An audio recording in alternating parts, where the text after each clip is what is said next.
Vamos a lo siguiente, si les parece bien, que es la neurociencia. Ya Emilio, hace un rato, hablaba de la importancia de la neurociencia aplicada a la pedagogía y a la educación. Hoy, maestras y maestros, sabemos mucho más de cómo aprende el cerebro humano. Sabemos cómo se crean asociaciones, cómo se crean sinapsis, cómo se crean actividades de metacognición, cuando en el pasado a lo mejor pues la lógica era si repite, pues se lo aprende, ¿no? Y si memoriza, pues se lo aprende. Hoy hay muchos científicos en el mundo que han estudiado cómo aprende el cerebro humano. Por décadas está Howard Gardner, citaban a Coleman hace un momento.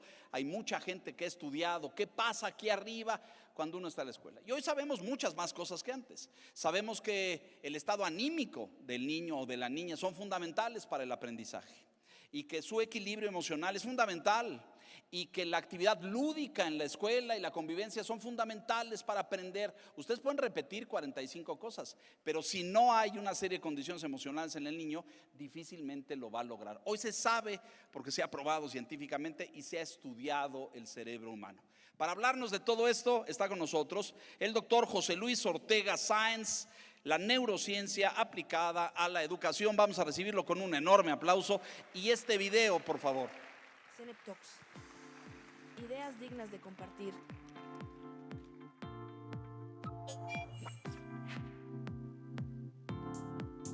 Doctor José Luis Ortega Sáenz. Neurociencia aplicada a la educación. Es psicofisiólogo neurobiólogo por la Facultad de Psicología de la Universidad Nacional Autónoma de México. Cuenta con doctorado en Ciencias Biomédicas, Neurociencias y una especialidad en promoción de la salud y comportamiento adictivo por la misma universidad. Actualmente es director del Instituto de Neurociencias Aplicadas, donde se llevan a cabo iniciativas para la generación de tratamientos integrales a través de neuromodulación. Es docente del Instituto de Neurociencias Aplicadas y creador del primer programa dedicado a la salud emocional preventiva, utilizando neurociencias aplicadas a la educación. Démosle una calurosa bienvenida. Buenas tardes, muchas gracias. ¿Cómo están, chicos? ¿Se la están pasando bien? ¿Están aprendiendo? Bueno, antes que nada me gustaría darles un fuerte aplauso a los próximos docentes.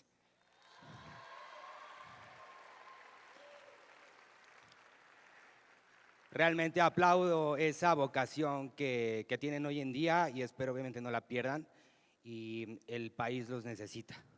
Las nuevas generaciones necesitan docentes con vocación y bueno, y un aplauso para todos los docentes que ya están hoy en día consolidados. Por favor, a la CENEP. Bien, antes que nada me gustaría, es bueno que ahorita regresamos, que ya todos comieron. ¿Podrían bajar un poquito las luces, de favor? Y vamos a hacer un ejercicio, ¿vale, chicos? Bueno, todos. Cerremos nuestros ojos, por favor. Vamos a hacer un ejercicio de imaginería.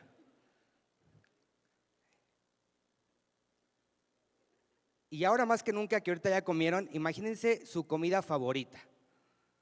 La que a ustedes más les guste, si es la que cocina su mamá, si es la de los tacos de la esquina de la noche, qué sé yo. Imagínense esa comida. ¿A qué huele? ¿Ya se lo imaginaron?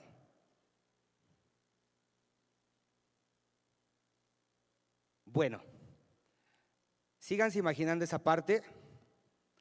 Todavía no cierren los ojos. Que diga, todavía no abran los ojos. Perdón. Y me gustaría iniciar con una cita de Hipócrates que hace alusión a ese órgano que hace posible lo imposible, que hace que podamos materializar ideas y que dice, los hombres deben de saber que de ningún otro lugar sino del cerebro proceden las alegrías, los placeres, la risa y las diversiones, y los dolores, penas, tristezas y lamentaciones. Y a través del cerebro, de manera especial, adquirimos la sabiduría y el conocimiento. Y vemos y oímos y sabemos lo que son lo viciado y lo justo. lo que son el mal y el bien, lo que son lo dulce y lo amargo, y a través del mismo órgano nos convertimos en locos delirantes y los miedos y terrores nos asedian. Todas estas cosas soportamos cuando el cerebro no está sano. Por todo ello, soy de la opinión que del cerebro ejerce el mayor poder sobre el ser humano. Hipócrates. Y ahora sí, si gustan, abran sus ojos. Y me gustaría darles un pequeño briefing acerca de este órgano que me encanta, que tengo más de 20 años estudiándolo. E imaginen que entre nuestras orejas tenemos 86 billones de células cerebrales llamadas neuronas. Y aunado a eso tenemos otras células que se llaman células gliales. Las células gliales son las que le ayudan a las neuronas a darle soporte, a que procesemos la información, a que cuando cerramos nuestros ojos podamos imaginar, podamos ver, oler, sentir. Y aunado a eso, imagínense que en promedio el ser humano se está conectando a la misma velocidad que el mundo en tiempo real. Imagínense las conexiones y toda la gente que está hablando por teléfono, mandando WhatsApps, Instagrams, Facebooks, todo eso que está pasando ahorita en el mundo real, eso lo está procesando nuestro cerebro. Ahora, párense por favor y les voy a enseñar una cosa. Nuestro cerebro tiene la magia. Hagan esto. Traten de… Perfecto. Ahora del otro lado. Ahora empujen al de al lado. Empújenlo, no pasa nada. Gracias a eso, gracias a nuestro cerebelo, que es esta parte que está aquí, podemos hacer esto. ¿Se dan cuenta lo importante que es el cerebro para que nosotros podamos tener una interacción, para que podamos tener una representación de nuestra realidad y la podamos llevar a cabo y podamos tener una adaptación y podamos aprender y podamos memorizar y sacar 8, 9 y 10? Tomen asiento, por favor. Una de las situaciones importantes es que el cerebro consume el 20% de nuestra tasa metabólica. ¿Qué quiere decir eso? Que el cerebro es un monstruo constante de glucosa y que si nosotros no le damos a nuestro cerebro esa parte, el cerebro no va a poder funcionar, no vamos a poder aprender. De nada va a servir que le digamos, y tú haz 20 tablas y vas a ver, y del 1 al 5. Si el cerebro no tiene esa tasa metabólica, profesora, no va a aprender. Entonces, es importante que mantengamos a nuestros cerebros oxigenados. Es importante que mantengamos a los cerebros de nuestros estudiantes oxigenados para que podamos generar una pedagogía y aprendizajes mucho más significativos. ¿Queda claro esa parte? Ahora bien, bueno, yo no sé ustedes, pero yo cuando cierro mis ojos y cuando me dicen, imagínate tu comida favorita, automáticamente me imagino una pizza. Aquí la madre ya sabe que soy fan de la pizza y que me encanta la pizza. Entonces, pero bueno, vamos a dejar nuestra comida favorita para el final, ¿les parece? Y me gustaría hablar un poquito acerca de la historia de la salud mental. Imagínense ustedes que desde Mesopotamia, las personas que tenían una condición incluso orgánica, como lo puede ser la depresión, la esquizofrenia, eran personas que en ese sentido eran aisladas. Más adelante, en la época de la Ilustración, se pensó que la depresión era algo hereditario. Y si bien hoy en día la neurociencia viene a dar un poco de peso a esa parte, la parte del tratamiento difería mucho, porque en ese entonces a esas personas las alejaban y les quitaban cualquier oportunidad de sobrevivir o de salir adelante. Más adelante, en Egipto y los griegos y los romanos generaron esta parte de las casas de lunáticos, lo cual básicamente tenía como principal objetivo alejar a las personas. Señores, estamos en el siglo XXI y se dan cuenta ese arquetipo del decir que tienes una necesidad acerca de la salud mental o una enfermedad neurológica, pues sigue siendo lamentablemente no aceptada. ¿Qué otro tipo de situaciones se podrían llegar a generar o son similares a esta parte? Pues la cuestión de la lepra, ¿no? ¿Qué hacían con los leprosos? ¿Recuerdan esa parte? Los mandaban al Valle de los Leprosos. Y decían, no, está leproso, llévatelo allá y lo alejas. Lo mismo pasaba en ese entonces con las personas que tenían alguna condición dentro de su cerebro o una condición de su salud mental. Siglo XXI, señores, y lamentablemente si ustedes buscan esto en Google, sigue apareciendo esto. Sigue en el inconsciente colectivo. Imagínense si ustedes van a buscar trabajo, no van a decir, no, mejor no le digo que tomo antidepresivos o que tengo depresión, ¿no? Porque si no, ¿qué pasaría? ¿Tú qué crees que pasaría? Pues puede pensar que tengo como un problema mental. Bueno, lo veo así, ¿no? Pero claramente pues no, o sea, es por un problema que tienes en el cerebro, bueno, así en el cerebro, pero no te afecta si tomas depresivos o así. Ok, ¿pero lo harías abiertamente? Sí, para que no me hagan como feo. Ok, ¿tú qué piensas? Pues lo diría, pero ya tiempo después, ¿no? Siento que es…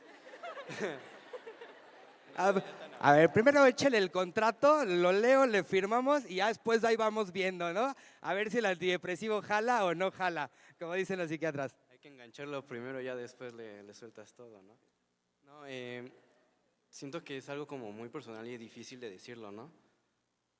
Y no creo que es como vayas por la calle y decir, ay, toma antidepresivos y todos quieran ser tus amigos o algo así. Por poner un ejemplo. Sí, claro.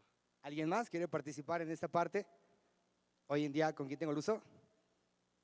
¿Con quién tengo el gusto? Jimena, ¿tú qué piensas? Yo pienso que sigue siendo un tabú el tema de la salud mental, pero es importante que las personas se tomen el tiempo de tomar terapia, porque siguen habiendo comentarios de que no tienes depresión, solamente ponte a hacer algo. Bien, hoy en día justamente eso es lo que pasa, ¿no? Sigue siendo la salud mental una cuestión de tabú, sigue siendo una cuestión de, mejor que no lo sepan porque si no voy a ser el apestado cual leproso. Entonces, bueno, en el mundo utópico del instituto de José Luis, nos gustaría que hoy en día la sociedad empiece a hacerse más responsable en este sentido de su salud mental. Y señores, poder decir que la salud mental es para enorgullecerse y no para penarse. Ahora bien, dentro de esta situación, la salud mental se ha venido generando junto con la neuroeducación, se ha venido correlacionando con temas de aprendizaje y con temas de educación. Actualmente, más del 50% de la población estudiantil, y ojo señores, estos datos son de antes de pandemia, han tenido alguna situación, alguna condición dentro de su salud mental. 31% trastornos de sueño, 8% ansiedad, irritabilidad y depresión. Y reitero, esto es antes de pandemia. Los datos indican que la pandemia vino a generar un aumento en todas estas condiciones de la salud mental de nuestros estudiantes. Y bueno, me encanta, ¿no? Porque casi siempre hablamos del estudiante, pero para mí el más importante es el docente. A veces no le damos la importancia a la salud mental del docente y recordemos que si el docente no está bien, pues va a ser más difícil que se pueda llegar a una pedagogía, ¿estamos de acuerdo en esa parte? Y bueno, para el docente no es muy diferente. Más del 30% presenta trastornos, bueno, ustedes seguramente saben mucho de esto, ¿ah? Bueno, trastornos de sueño, depresión, estrés, me imagino. Yo en algún punto también fui docente en universidad y sé lo que viven a diario ustedes. Ansiedad y burnout. ¿Sí pasa esto o no pasa esto? ¿Sí? Abiertamente, lo podemos decir. Es algo que realmente hoy en día está quejando a la población mexicana. México, como siempre, es primer lugar en cosas malas. Obesidad, hipertensión, diabetes, cuestiones en problemas psicosociales no es la excepción. México hoy en día es uno de los principales países con bullying. Son problemas psicosociales que se han estado generando. Y de igual manera, bueno, pues ahí hay casos, ¿no? El caso de Cristian Carranza el año pasado, un estudiante universitario que rociaron con gasolina y lo prendieron en su escuela.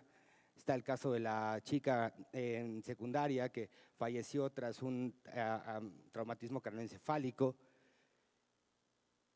El tema también del abuso de sustancias hoy en día, con base en estudios de la doctora Marilena Medina Mora, se sabe que cada vez la edad de consumo es más temprano. Niños de 10 y 11 años ya están teniendo consumos, más bien consumos problemáticos de alcohol y de tabaco. Y bueno, obviamente dentro de esta situación, estos problemas lo que van a venir a dar son problemáticas que van también a afectar a las escuelas. América Latina hoy en día se sabe que tiene un rezago justamente en la producción de docentes. De aquí a los 20 años se sabe, o la prospección es que va a haber escasez de docentes para las escuelas. Y bueno, dentro de la situación también del bullying, pues está esa parte. Ahora bien, justamente estamos en situaciones de salud mental alarmantes, números altos, y con base en el estudio PISA, México está, no solamente México, sino toda América Latina, toda la región está por debajo del promedio. México está por debajo de Chile, con 407 puntos de 478 puntos promedio. ¿Qué quiere decir esto? Podemos estar hablando entonces de una correlación negativa entre procesos o condiciones de salud mental y procesos socioemocionales junto con la participación o el aprovechamiento de una escuela o el aprendizaje de los alumnos. Bien, lo que sabemos con base en estudios es que ciertas estructuras cerebrales que están involucradas principalmente en procesos de aprendizaje, en neurociencia se conoce como potenciación a largo plazo, que es básicamente cuando nuestro cerebro aprende algo nuevo, se generan modificaciones anatómicas y estructurales, principalmente en áreas subtalámicas, que serían estas. Bueno, no se ven, pero son las que están de este lado, que es el hipocampo. Y lo que sabemos también es que las áreas que están asociadas a estructuras involucradas principalmente con el autocontrol, también se están viendo afectadas. Esto viene a dar cuenta principalmente que a través de procesos de estrés, a través de cortisol, se está generando procesos de excitotoxicidad dentro de nuestro cerebro que van a tener un efecto a mediano y largo plazo en el aprendizaje de nuestros alumnos. ¿Qué quiere decir esto? Que si hay procesos excitotóxicos dentro de nuestro cerebro mediados principalmente por cortisol, va a ser imposible que haya un aprendizaje. ¿Cómo medimos esto nosotros en neurobiología o en el laboratorio? Nosotros medimos básicamente la arborización de las neuronas a través de ciertos neurotrofinas, se llaman, o factores neurotróficos, y lo que hemos encontrado, lo que han encontrado los estudios, es que bajo estos procesos de excitotoxicidad, los procesos de aprendizaje, que es esta potenciación a largo plazo de la cual yo les estoy hablando, no se llevan a cabo de la mejor manera. En otras palabras, si no hay salud mental, no hay manera de que el cerebro aprenda. Si estamos sometidos a ambientes tóxicos que generan excitotoxicidad dentro de nuestras neuronas no van a tener el sustrato para poder generar aprendizajes significativos. Y eso va también de la mano junto con una alimentación balanceada. Regresando a la pizza. Yo no sé ustedes, pero hoy es viernes y al día de hoy pues yo me voy a reventar al ratito una pizza de estas con una jarra de chela. Sí, ¿por qué no? Ya para culminar este magno evento. Mira nomás. ¿Quién es fan de la pizza aquí también? Bueno, pues ahorita armamos una excursión a la pizzería más cercana. Ahora bien,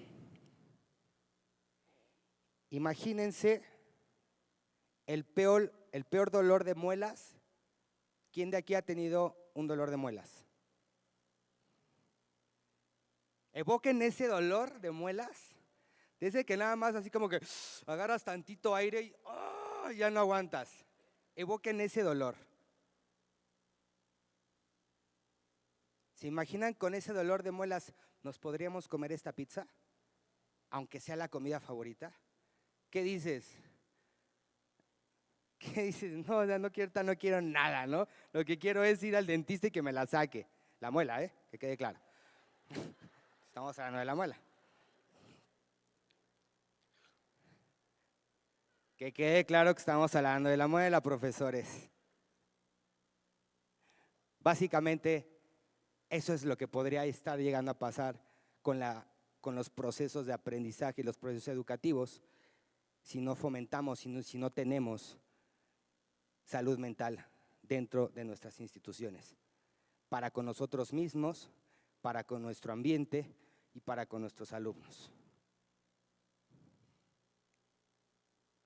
Entonces, bien, la temática es: la educación depende en cierto sentido de la salud mental, y yo se los dejo a ustedes en la mesa. Muchas gracias.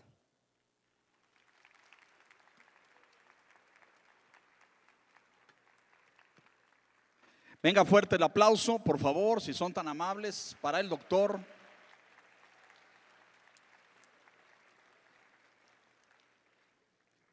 ¿Cuántos de nosotros tenemos en nuestra... Yo sé que todos tienen un psicólogo en la escuela, o psicóloga con frecuencia, que tiende a atender, ¿no es cierto? Sucede con frecuencia a los problemas de los alumnos, ¿no es cierto?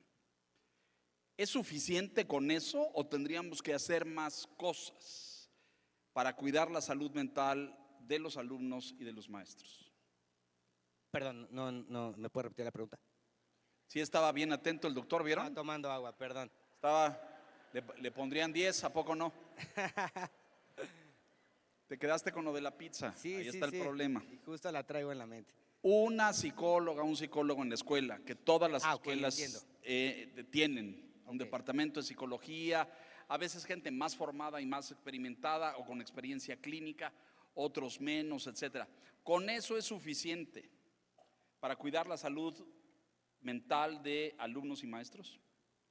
Bueno, aquí hay dos cosas. Una, la principal es que muchas veces se ven rebasados, ¿no?, por la cantidad de alumnos que ellos puedan llegar a tener. Estamos hablando de un psicólogo, de 2 psicólogos por escuela, estamos hablando de poblaciones de 500, 600 alumnos, pues se ven rebasados. Y la otra parte también que es importante también y mencionar es que el psicólogo educativo está y tiene una especialidad únicamente en la parte pedagógica y no como tal en una cuestión clínica o de salud mental integral en este sentido.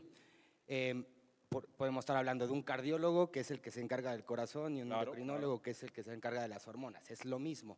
Muchas veces las escuelas creen que con 2 o 3 psicólogos ya tienen cubierta la parte de un departamento de salud mental, cuando realmente no es así. ¿Qué recomendaciones? Bueno, hoy en día estamos trabajando en un programa en el cual nosotros podamos llevar a través de neurociencias aplicadas a la educación, principalmente capacitación docente acerca del funcionamiento del cerebro en diversas situaciones o en diversas condiciones. Obviamente también dentro de esa parte entran los psicólogos, y por otro lado también talleres de apoyo socioemocional para toda la comunidad como tal. Mencionaste, yo creo que de forma muy pertinente, el tema de los docentes.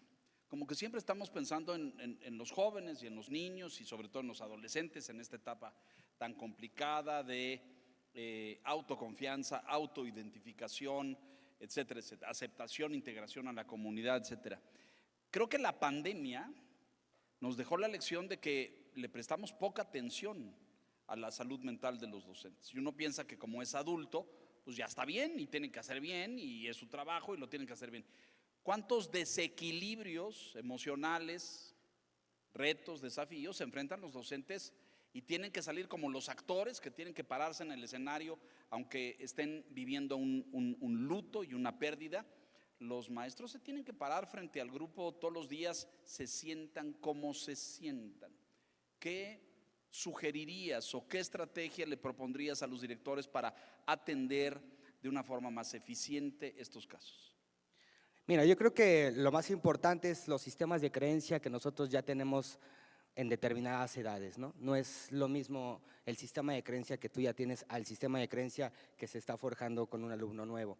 Lamentablemente nosotros carecimos y adolecimos de esa parte de decir no pasa nada, si vas al psicólogo lo puedes hacer. Lo que hoy en día nosotros estamos proponiendo No, es y que… en esta generación tampoco. Ya escuchamos a este joven que diría, pues yo no lo andaría contando, ¿verdad? Y obviamente con base en esos sistemas de creencia, en primera instancia no nos enseñaron que están las herramientas y en segunda instancia, aunque las sepamos, no las tomamos. La intención sería trabajar con las nuevas generaciones, como lo habían comentado anteriormente, en una parte más humanista, para que el desarrollo del ser, el desarrollo de las próximas generaciones sea un poco más normalizado o de una manera más formativa, el decir, tengo alguna problemática y puedo acudir al psicólogo. Y no pasa nada. Yo lo veo desde ese punto de vista. A mí desde pequeño fui el niño mil deportes, taekwondo, fútbol, lo que se te ocurra, yo lo tengo. Y yo hoy en día no concibo mi vida sin ir a nadar 1 kilómetro, sin ir al gimnasio. Claro. Es algo formativo. Claro. Es algo formativo. Jóvenes, ¿le quieren preguntar algo al doctor? Aprovechando, no hay consultas particulares, pero si rápidamente quieren preguntarle algo, adelante. Hola, buenas tardes. Mi nombre es Mariana Ayala y bueno, yo quisiera hacerle 2 preguntas. La primera es, nosotros como futuros docentes, ¿cómo podemos cuidar nuestra salud mental? Bueno, creo que gran parte de la psicoeducación o la psicoeducación hoy en día creo que es la llave para poder abrir y para poder atender estos fenómenos. Por eso estamos abriendo este tipo de programas para que justamente sea algo formativo, como te comento, y no solamente que quede como el de, ay, pues sí, es bien importante, y nos vemos el próximo año, ¿no?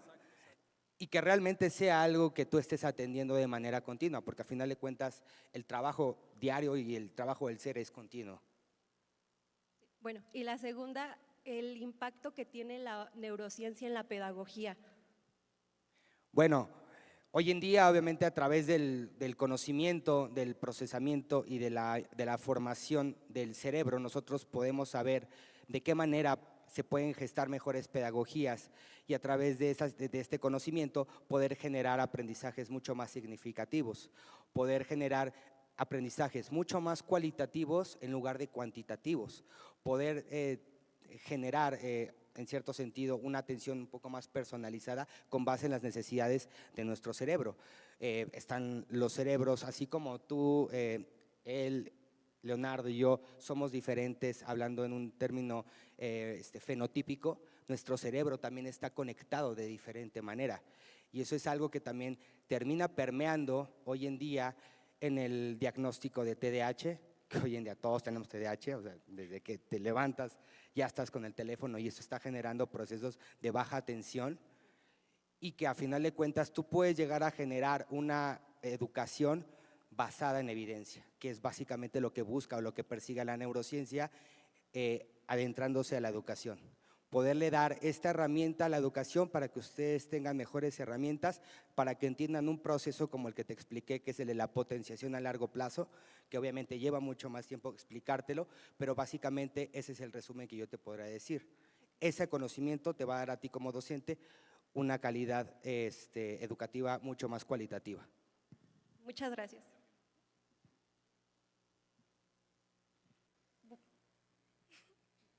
Buenas tardes, Dime. Mi nombre es Yasmín Fernández. Bueno, mi pregunta es, si bien como sociedad hemos tenido un gran paso en el conocimiento de la neurociencia y el sistema educativo responde a las necesidades del país, ¿qué es lo que como sociedad nos impide seguir atendiendo estas necesidades en la actualidad, que es fortalecer la seguridad y la confianza en los alumnos, que considero que es la base de la convivencia humana? Yo creo que reitero, ¿no? Una cuestión más formativa, el trauma de la pandemia no ha pasado, o sea, lo único que pasó fue que salimos, pero realmente hoy en día el trauma de la pandemia sigue estando. Hay muchas personas o muchos chicos que hoy en día carecen de habilidades sociales para poder interactuar. Interactúan muy bien a través de una tableta, de un teléfono, pero tú los pones par a par y y es imposible. Y eso es algo que también les puede llegar a mermar en el futuro para ir a buscar un empleo, que es también un poco de lo que estaban trabajando, ¿no? Bueno, lo que estaban hablando hace ratito con esta cuestión de las inteligencias artificiales. Es hoy en día el mercado qué requiere y con base en eso también trabajar en las habilidades blandas de nuestros individuos, de nuestras nuevas generaciones, para que puedan llegar a tener una buena interacción con sus pares, ya sea en un ambiente laboral, en un ambiente educativo o en un ambiente obviamente familiar. Muchas gracias, doctor. Venga, fuerte el aplauso para el doctor José Luis Ortega Sáenz. Muchas gracias, doctor.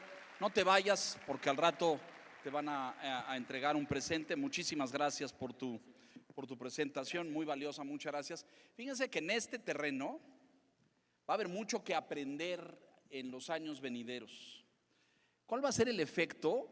Hoy ya sabemos, hay algunas tendencias, claro, y lo platicamos con algunos maestros en el descanso, este sentido de la inmediatez de los niños, ¿no es cierto? Es decir, aprietan un botón, suceden cosas, bajan imágenes, se descargan contenidos, haces operaciones de compra, de viaje, de entretenimiento, de películas. Aquel sentimiento de, a ver, respira y ten un poco de tranquilidad y de tolerancia, que las cosas en la vida no se resuelven con un botón.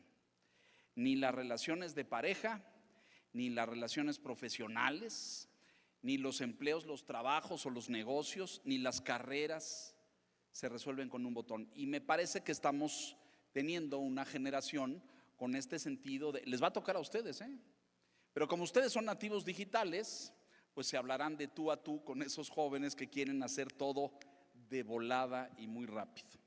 Vamos a pasar a la siguiente plática, a la siguiente CENEP Talk.